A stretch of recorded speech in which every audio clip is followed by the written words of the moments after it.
नमस्कार, मैं अंजना मिश्रा। स्वागत है आप सभी का हमारे पॉडकास्ट में। तो बिहार में दूसरे चरण का मतदान बम्पर वोटिंग के साथ समाप्त हो चुका है।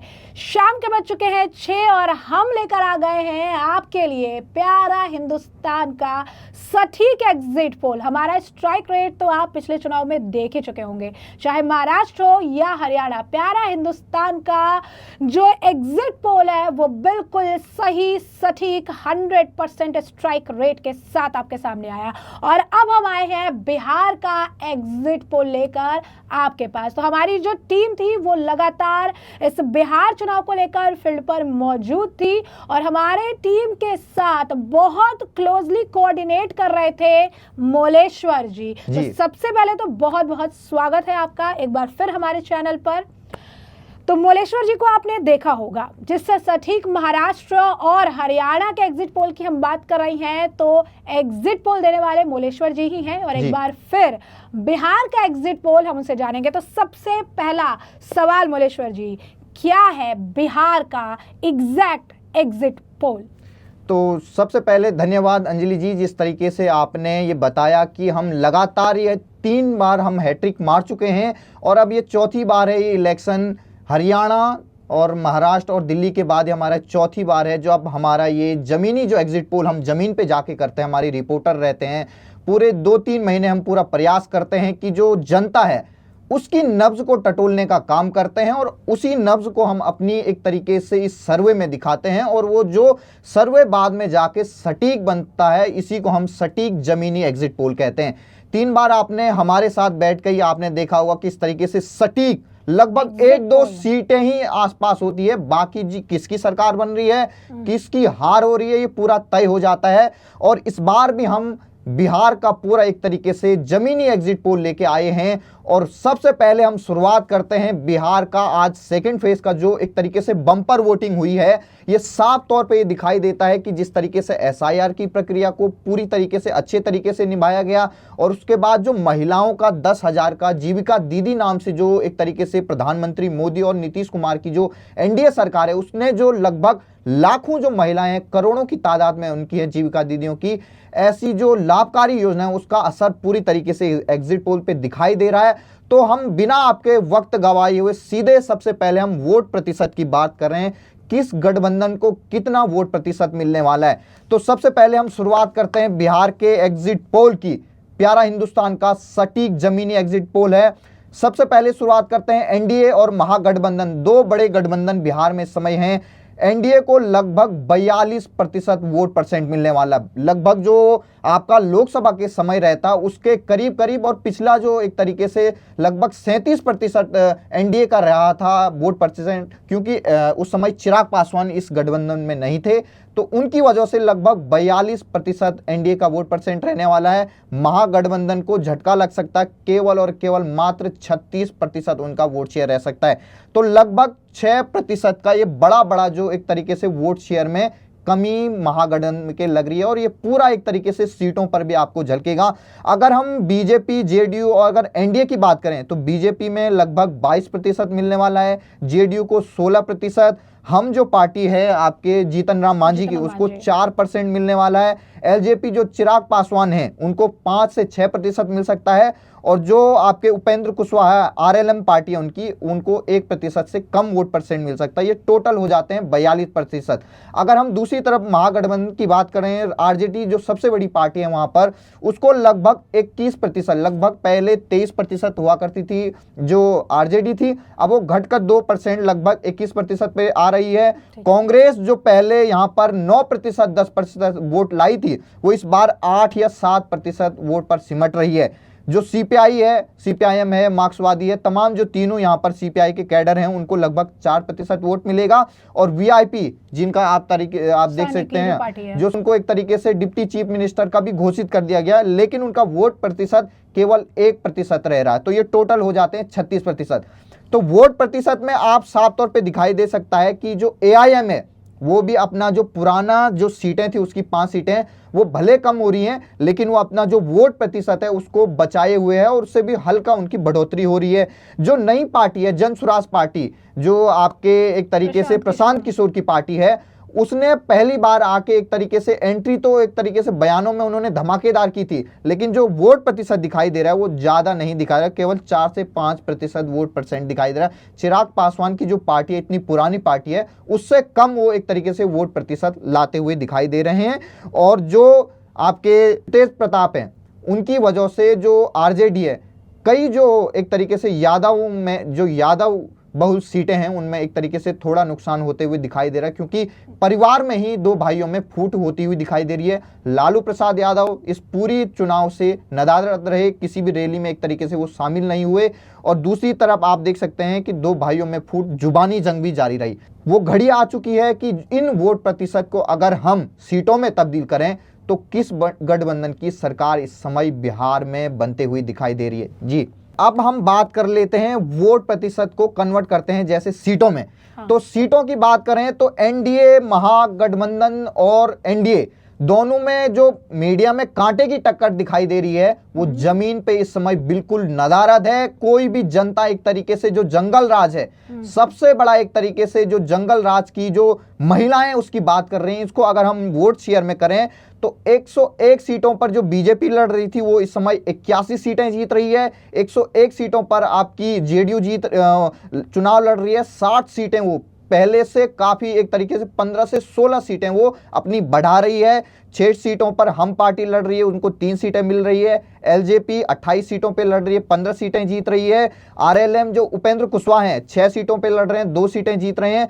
तो ऐसे अगर एनडीए की बात करें, 161 सीटें एनडीए इस समय बिहार में हमारे एग्जिट पोल में सीटें जीतते हुए दिखाई दे रही हैं। और दूसरी तरफ अगर हम महागठबंधन की बात करें तो आरजेडी जो पहले 80 सीटें जीती थी वो घटकर इस समय 60 हो गई हैं। कांग्रेस 61 सीटों पे लड़ रही है, 12 इस समय जीतती हुई दिखाई दे रही है। सीपीआई की लगभग अगर टोटल अगर उन तीनों की, मार्क्सवादी हो, कम्युनिस्ट पार्टी हो, इन तीनों के अगर सीट जोड़ दें तो 33 सीटों पर वो लड़ रहे हैं और मात्र 6 सीटें मिल रही हैं। और वीआईपी जिनके डिप्टी चीफ मिनिस्टर एक तरीके से घोषित कर दी गई हैं, उनको 12 सीटें दी गई थी, मात्र 2 पर इस समय वो हमारे एग्जिट पोल पे जीते हुए नजर आ रहे हैं। एआईएम जो 5 सीटों पर पहले थे वो इस समय 2 और 3 सीटें फिर से अपनी प्राप्त करते हुए दिखाई दे रहे हैं। और जन स्वराज पार्टी, ये बहुत बड़ा हमारे एग्जिट पोल में निकल के सामने आ रहा है कि जन स्वराज पार्टी अगर 0 से 1 सीटें मात्र उनको मिलते हुए दिखाई दे रहे हैं। अगर 0 सीट भी मिले जन स्वराज पार्टी को, जो अपना एक तरीके से 2/3 बहुमत का एक तरीके से वादा कर रहे थे आपके प्रशांत किशोर, वो इस समय हमारे एग्जिट पोल में दिखाई नहीं दे रहा है। एक इस बार वो 0 पर भी सिमट सकते हैं। जी, बड़ी एंड लार्ज पिक्चर हमारे इस एग्जिट पोल की यही है कि एनडीए फिर से बिहार में जीतती हुई दिखाई दे रही है। जो प्रधानमंत्री मोदी की गद्दी को हिलाने की बात कर रहे थे अखिलेश यादव, वो बिल्कुल भी दिखाई नहीं दे रहा। और 161 सीटों के साथ एक तरीके से एनडीए बिहार में फिर से सत्ता में काबिज होती हुई दिखाई दे रही है। और नीतीश कुमार का फिर से वही एक तरीके से जो जंगल राज को हटा के एक तरीके से राम राज्य की बात करते हैं प्रधानमंत्री मोदी, वही बिहार में फिर से भगवा लहराता हुआ दिखाई दे रहा है।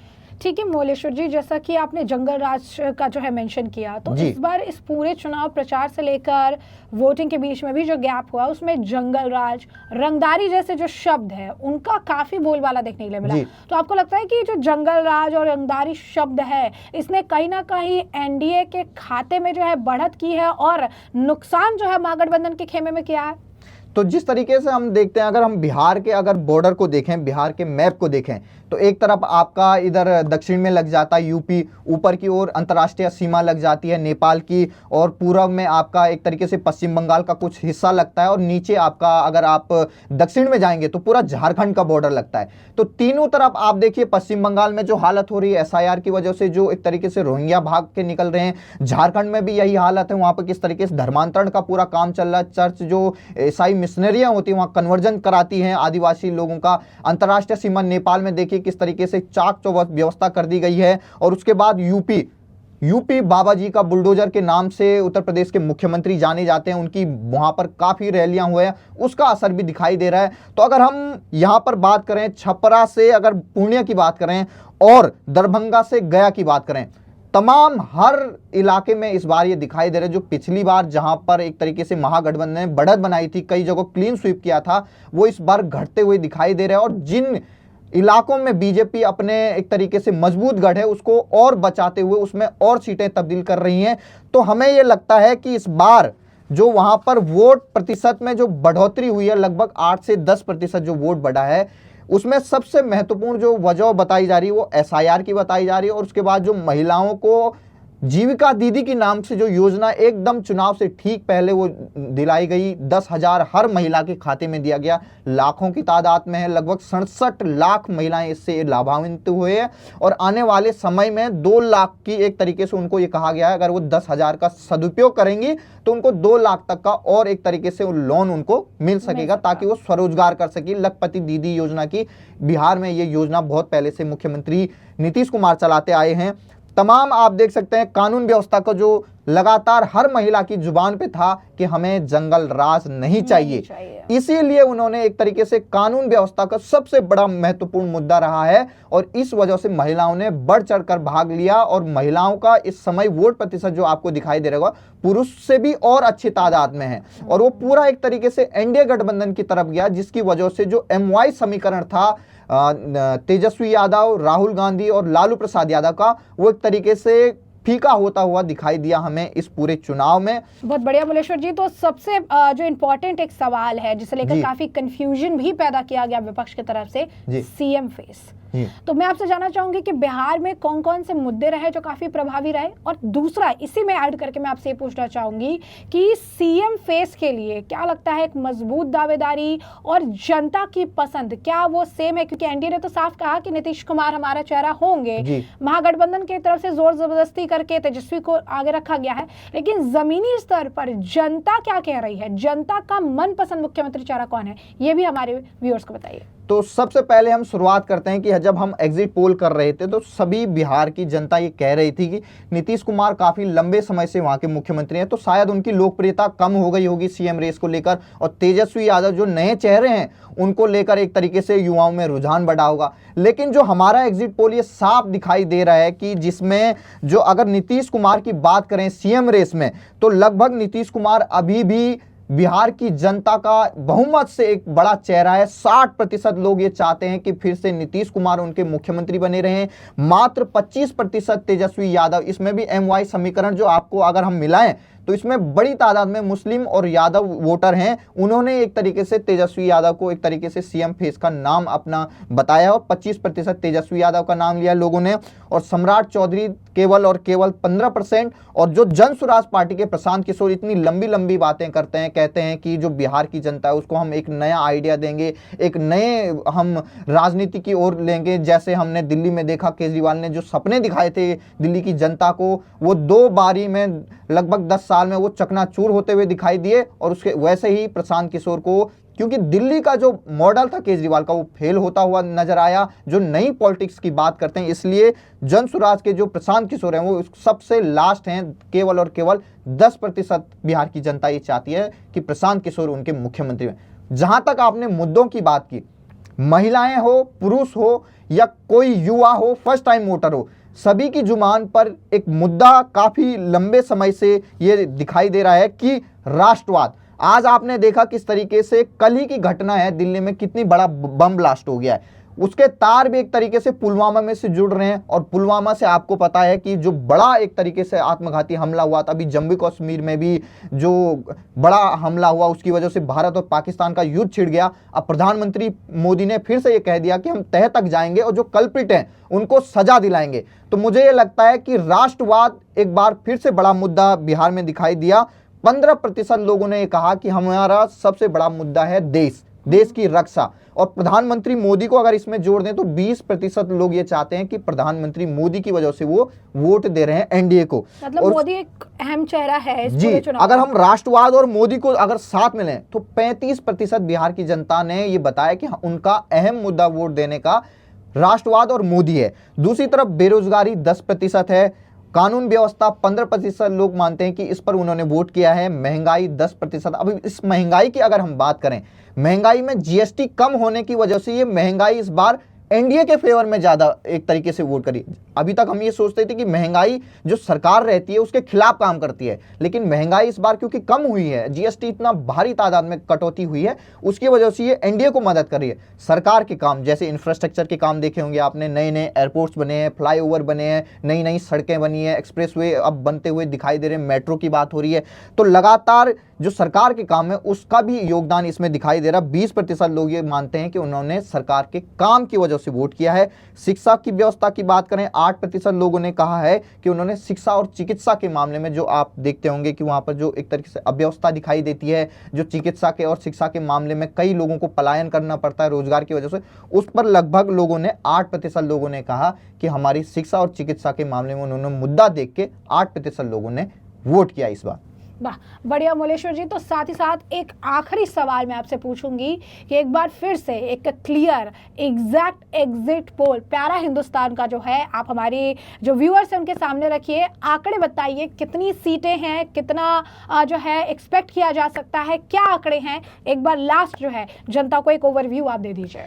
तो पूरी हमारी बड़ी पिक्चर इस समय इस एग्जिट पोल की, जमीनी एग्जिट पोल की, ये दिखाई दे रही है कि फिर से एनडीए की सरकार बिहार में बन रही है, और जिसकी वजह से पूरा विपक्ष इस समय बिहार को एक तरीके से निशाना बनाया हुआ था कि बिहार में अगर जीत गए तो इसका सीधा और सीधा संकेत एक तरीके से दिल्ली की जो सत्ता है, केंद्र की प्रधानमंत्री मोदी की जो गद्दी है, उसको हिलाने में, अगर उसकी एक टांग निकालने में उस कुर्सी का अगर कोई काम करेगा तो बिहार की जनता करेगी। लेकिन बिहार की जनता ने इस बार जो कुर्सी का वो जिस हिस्से को एक तरीके से, जिस टांग को निकालने की कोशिश विपक्ष कर रहा था, उसको और मजबूती से एक बार प्रदान किया है, और 161 पहले से भी बम पर एक तरीके से 30-40 सीटों का और एक तरीके से उनको उपहार दिया है प्रधानमंत्री मोदी और नीतीश कुमार को, और ये कहा है कि जो वो काम कर रहे हैं इसी को और तेज गति से करिए। और महागठबंधन लालू यादव का इस बार इस पूरी रैली में न आना, ये काफी एक तरीके से काफी सेटबैक किया है पूरे आरजेडी गठबंधन और महागठबंधन को।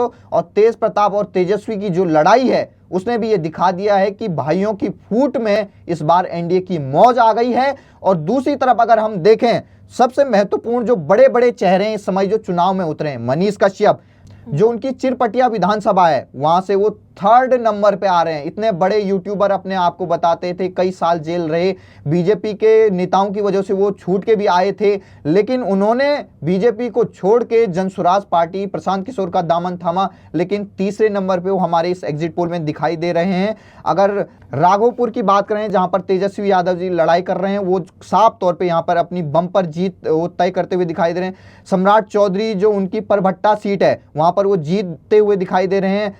सबसे बड़ी जो मोकामा की सीट है जहां अनंत सिंह इस समय जेल में हैं, वो क्लियर मेजॉरिटी यहां पर जीतते हुए दिखा। कई एग्जिट पोल आपने देखे होंगे जो मोकामा में एक तरीके से अनंत सिंह को हराते हुए दिखाई दे रहे हैं, लेकिन मोकामा मतलब अनंत सिंह है और अनंत सिंह मतलब मोकामा है। कोई भी वहां पर दुलार चंद की जो हत्या हुई उसमें मोकामा के जो एक तरीके से एमएलए हैं अनंत सिंह, उनको एक तरीके से उसका एक तरीके से आरोपी नहीं बताते हैं। वो ये सोचते हैं कि अनंत सिंह को हराने के लिए ये हत्या की गई है। उन्हीं के जो आरजेडी के कुछ एक तरीके से वहां पर नेता हैं, आपने एक तरीके से उसकी अभी भी जांच चल रही है, उस पर ज्यादा बोलने के हमें एक तरीके से सही नहीं होगा।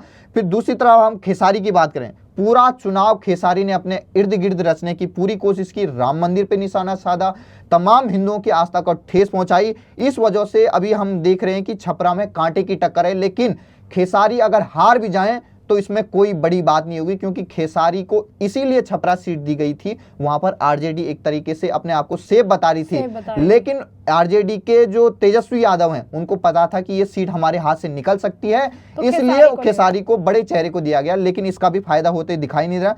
मैथिली ठाकुर युवा हैं और एक तरीके से बीजेपी ने महिला को आगे बढ़ाया, क्योंकि आने वाले 2029 में जब लोकसभा का चुनाव होगा तो उस समय 33% आरक्षण भी देना होगा, तो इसलिए मैथिली ठाकुर को एक तरीके से एमएलए का वहां पर बनाया गया अलीनगर से, तो वहां पर वो साफ तौर पे जीती हुई दिखाई दे रही है।